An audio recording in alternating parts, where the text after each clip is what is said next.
চাঁদে যাওয়া কি নাটক ছিল? নীল আর্মস্ট্রং কি আসলেই চাঁদে পা রেখেছিলেন, নাকি পুরো ঘটনাটাই ছিল স্টুডিওতে করা একটি নাটক? আজও কোটি কোটি মানুষ মনে করেন মানুষ কখনো চাঁদে যায়নি। প্রথম কারণ হলো চাঁদে কোনো বাতাস নেই, তবুও ভিডিওতে আমেরিকান পতাকাটিকে কেন উড়তে দেখা গিয়েছিল?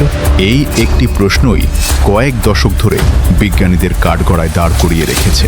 দ্বিতীয় কারণ হলো মহাকাশ থেকে তোলা সেই বিখ্যাত ছবিগুলোতে কোনো তারা দেখা যায়নি কেন? সমালোচকদের মতে সেই সময়ের ক্যামেরা নয়, বরং শুটিংয়ের লাইটিং ছিল এর আসল কারণ।